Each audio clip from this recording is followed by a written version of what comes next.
Hi, I'm Katrina, and this is Boldly Challenging Ableism.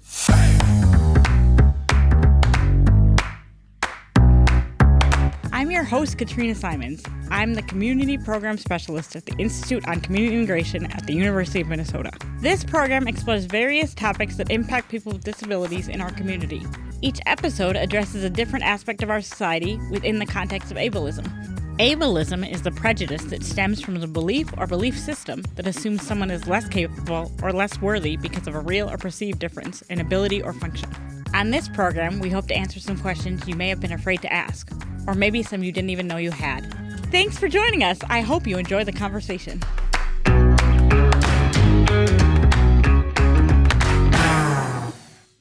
Hi, everyone. Welcome to our Boldly podcast. Our guest today is Chris Farrell from Minnesota Public Radio and Marketplace on National Public Radio. We're going to talk today about money and disability and some of the limits that people with disabilities face. So we're really excited for this episode. Thank you for joining us, Chris. Oh, well, thank you for having me. Can you tell us a little bit about yourself and your work and your life? Sure. I'm a journalist and an author, and like many people, it was not a straight line to where I am now. When I graduated from college, I didn't know what I wanted to do with myself, and so I became a merchant seaman for 4 years and sailed the seas, went through the Middle East, out to Asia, around the coast of the U.S., through the Panama Canal, the Suez Canal. I did that for 4 years, and I took my savings and went to London School of Economics and got my master's degree, because I thought I might want to be an academic and decided I didn't and decided I want to become a journalist. Okay. And so I moved to New York and pounded the pavement for about a year and, finally broke in. And I was working at Business Week. And on the weekends, I was working for Minnesota Public Radio, a nationally syndicated program called Sound Money, which was dealing with personal finances. And then decided I wanted to do more radio and some other mediums. So I moved here to the Twin Cities, continued to write for Business Week until 2017, but got to do more radio, got to do some public television, and do a variety of other activities in the journalistic and writing sphere. When you worked for Business Week, that's not in Minnesota, right? No, that is in New York City. It was headquartered in New York City. So like the one when you go to like the doctor's office or the eye doctor, you might see it on the table there. That's right. Business Week. That Business Week. Okay. Yes. Okay. But you also worked for MPR at the same time. At the same time, on the weekends. Oh, so were you flying back and forth then? No, we just work out of various studios, just like we're in the studio here in New York, be connected to Minnesota.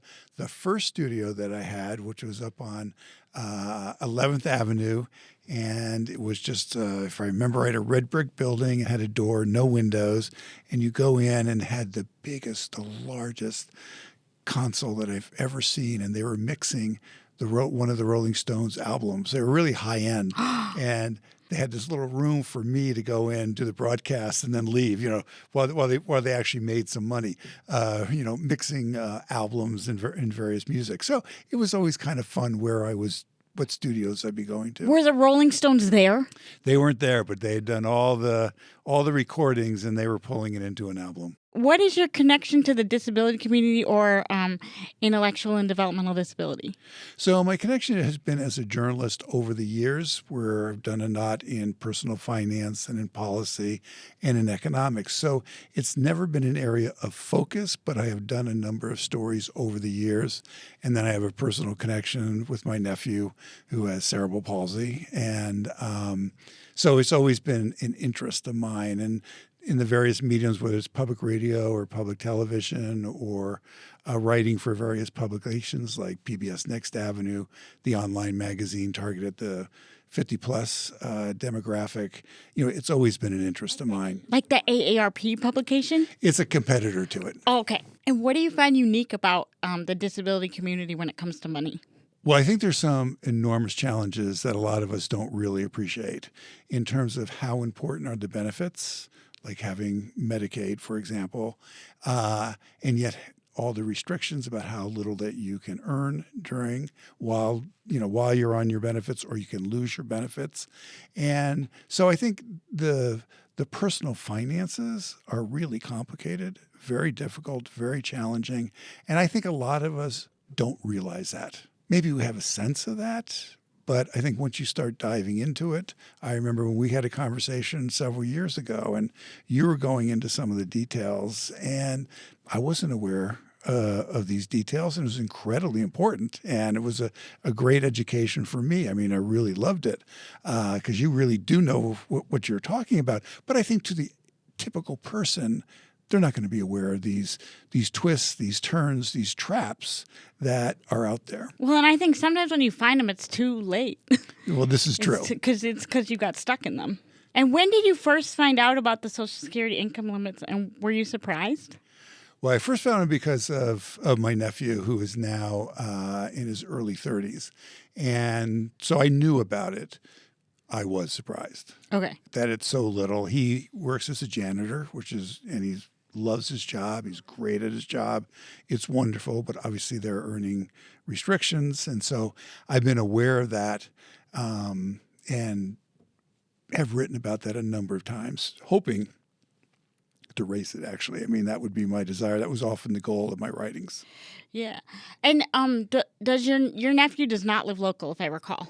No, he lives in Washington, D.C. And does your sister help him manage his his finances and things like that? Yes. Okay. And does she feel that she has access to the right information? She was very disciplined, very research-oriented, very much his advocate. So she's a remarkable resource. But it was a lot of work, as you know, and a lot of really getting the information, really talking to people, understanding everything. And so, no, she's done an absolutely magnificent job. And she somehow was able to find that information. Yes. It wasn't like she didn't know and then one day he lost all his benefits. No. Okay, no. because that is something that happens to people sometimes. No, that's not happened. Okay, and have you heard of Able accounts? Yes. So Able accounts is a really important development. The law, I believe, became effective in 2016. For people who aren't aware, it's almost like a 529 college savings plan because it's somewhat modeled after that. And different states have slightly different rules, regulations, but it was the federal government. And it allows for, because of this $2,000 earnings restriction that's out there, it allows for parents, grandparents, friends, relatives, anybody who cares, have an account that can pay for qualified expenses. And there's a whole list of what those qualified expenses are that can improve their quality of their life without penalizing them. Without penalizing them and being at risk of losing their benefits. So I'm a big fan of the Able accounts. Right now, you have to have been diagnosed when you're 26 and under, and that changes in January of 2026 to 46 and under. And that will be a big change, and I hope that will open it up to more people. But my main piece of advice there is you really do want expert advice, whether it's a personal financial planner that's very knowledgeable about it, or a lawyer who's very knowledgeable about it, or somebody in the broader community who's very knowledgeable about it, because you don't want to make a mistake. Then there is some nuances, and every state's slightly different, and you can participate in an Able account in different states. Yeah. It doesn't have to be in your own state. Like with the 529 plan, if you decide, I like the way they're doing it in Michigan, you can participate in the Michigan plan rather than the Minnesota plan. So again, it's one of those things you do want to research, you do want to be careful, but I think it should be on your radar screen. I have a friend who has significant needs, and her state actually doesn't have Able accounts, but they allow them to go to other states. So then she has to pick which other state she wants to go to, and she's confused about that because banking rules are different in different states, and I think that's something that a lot of people are struggling with. That's right. So this is where you're going to need help. You're going to need to take your time. You're going to need to research it, draw on your community to help you do this. But it is worth investigating. And I think for probably most people, it's worth having one. Yes. I think there are some very rare occasions where it isn't worth having them, but I think they're pretty rare. Yeah. I'm told.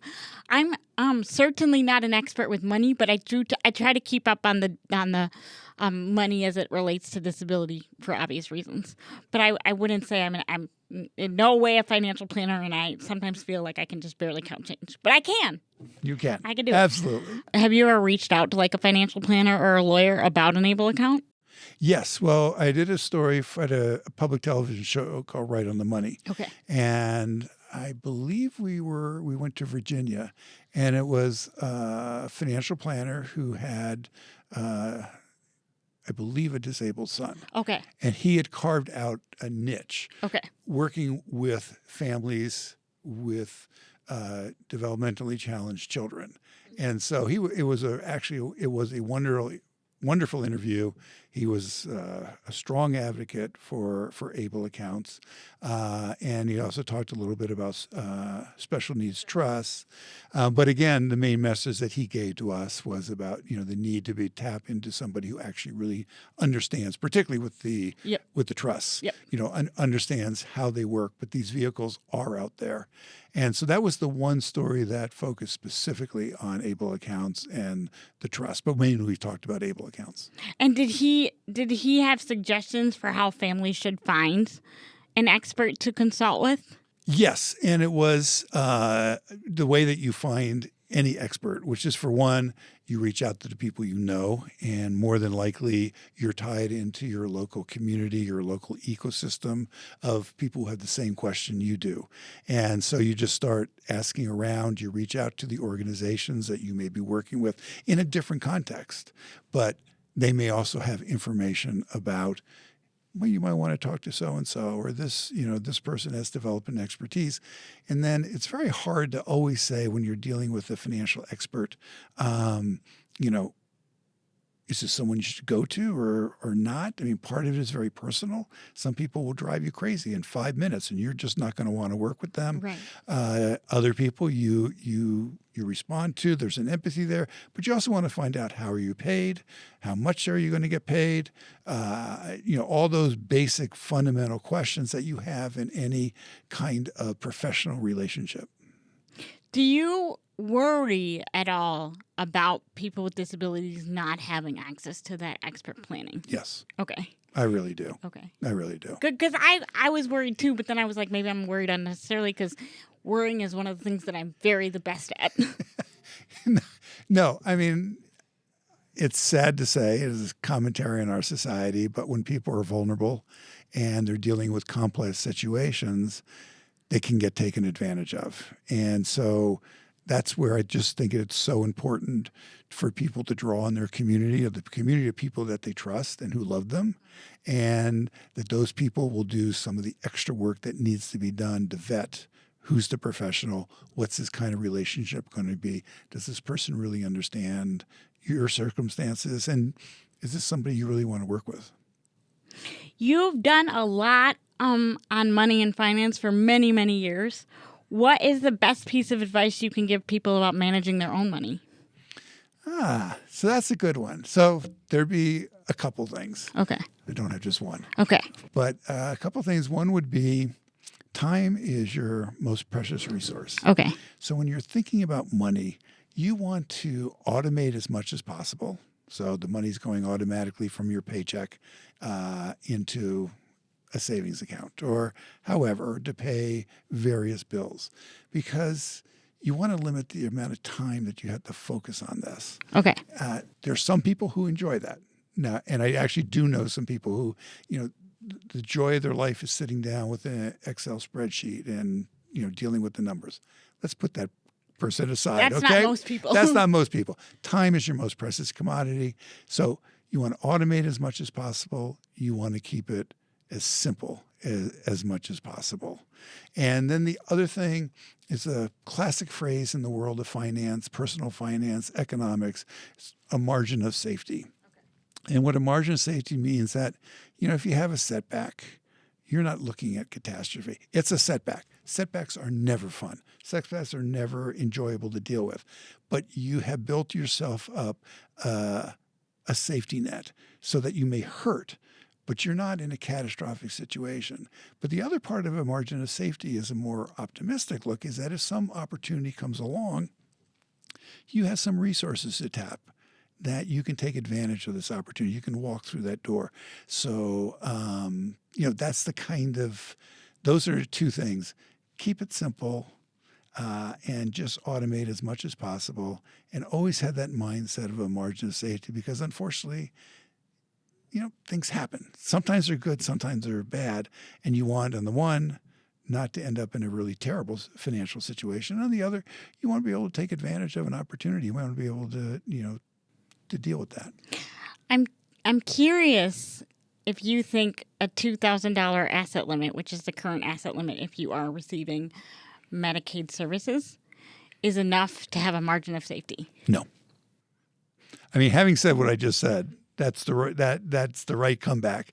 It's not. And I mean, it's one of the reasons why I think it needs to be changed. It's one of the reasons why Able Accounts exists. People realize it, but this is how sort of, in a way, got around that. No, and I think it's one of the things I've written about. It's something that I've talked about, that's just way too low.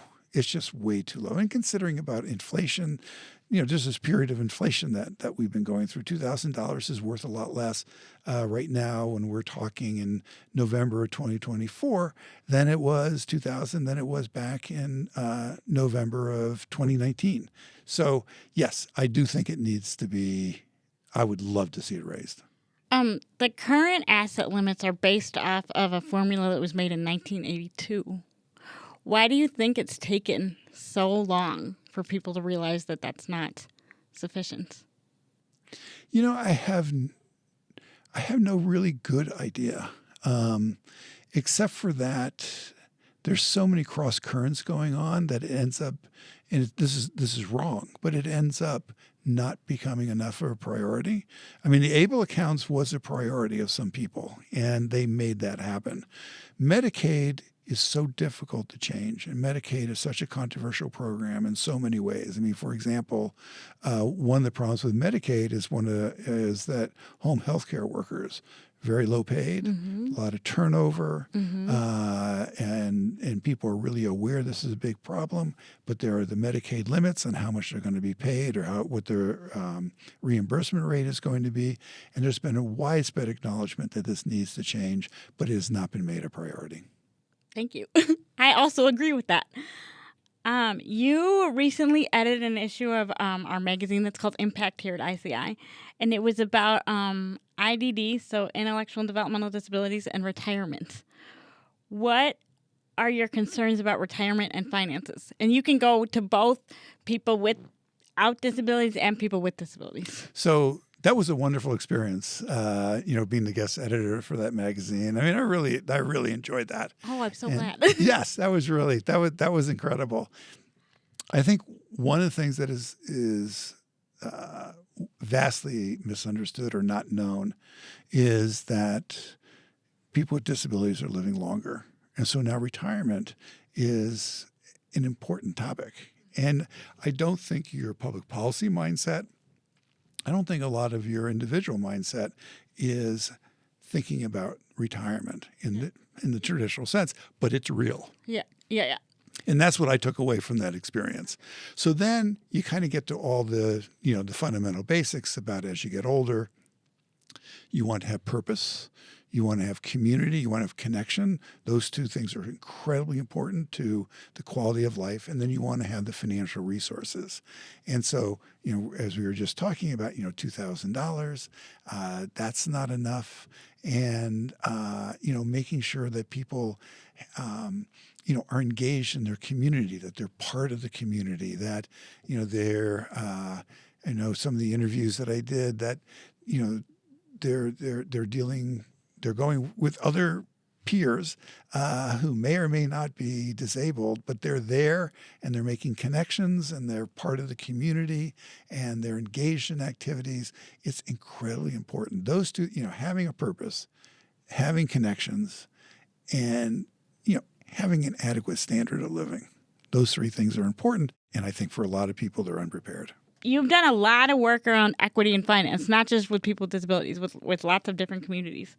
What is one thing you can tell us that might be surprising to the audience? So I think the one thing that might be really surprising to the audience when it comes to equity and disability, personal finances, is the starting point when you're thinking about the community is that people want to work.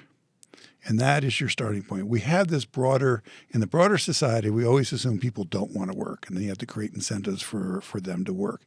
And I think from, the stories that I've done, the research that I've done, the personal experiences that I'm aware of, the conversations that I've had, your starting point is that people want to work.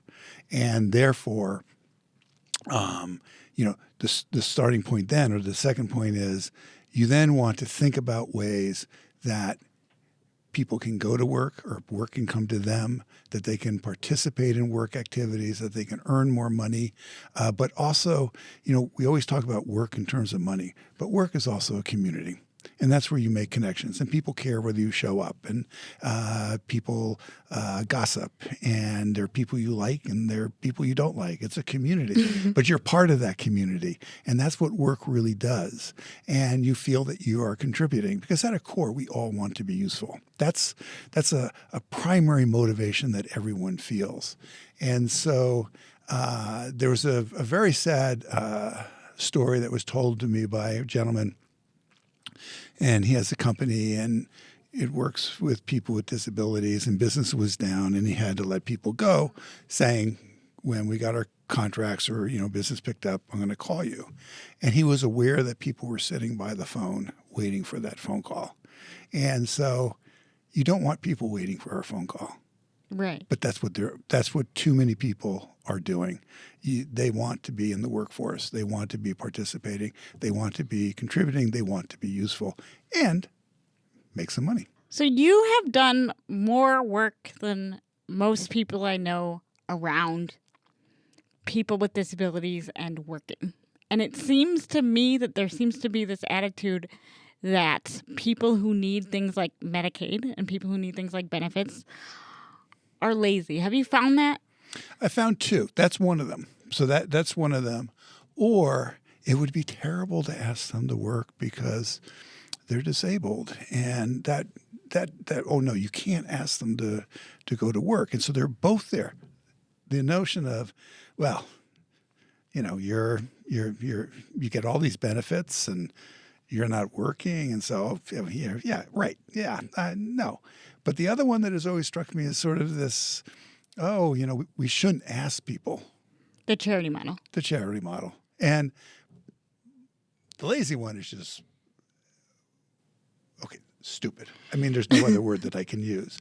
But I also think that the charity model is deeply wrong. Again, in my experience, people want to work because they want what we all want. We all want connection. We all want purpose. We all want to be useful. We all want to make money, to be as independent as possible. Now, there are limitations about what can be done, but that doesn't mean we can't make accommodations because people have things to offer in the workplace. And so the lazy, I reject. The charitable mindset, I also reject. Okay. What changes would you like to see happen for people with disabilities when it comes to money and finance? What I really want to see is a shift toward, you know what? Let's start with the premise that everybody wants to work. That is our starting point. And then how do we work with corporations? How do we work with organizations to create some incentives for them to do hiring? And then we just, as we just mentioned several times, I mean, you have to raise how much can be earned. You have to raise how much can be saved. And, you can have a debate. I don't feel I have an expertise to say what those numbers are, but I do feel very strongly that those numbers need to be a lot higher. There's a bill that I think is from last session that did not pass, and it was going to raise the individual income limit to $10,000 and the couple income limit to $20,000. And that's a good starting place. And then can it even be increased more depending on how things are structured? And there are people who do think deeply about that. But let's start from this place of we have a low unemployment rate nationally. Let's lower the unemployment rate dramatically of people who are disabled. And my suspicion is with an effort and will, you would lower that unemployment rate dramatically. Do you see that happening in the near future? I do think so, but I'm an incurable optimist, all right? But it's going to take a long time.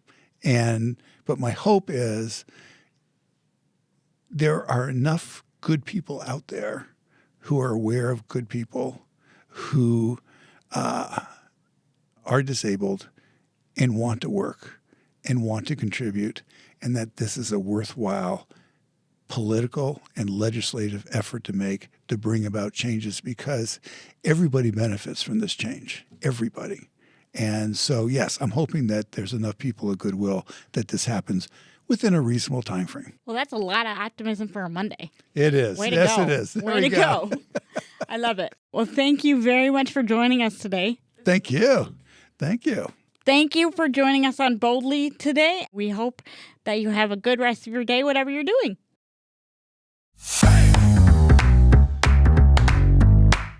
Boldly Challenging Ableism is a co-production of AM 950, the progressive voice of Minnesota, and the Institute on Community Integration at the University of Minnesota. For more information, please visit ici.umn.edu.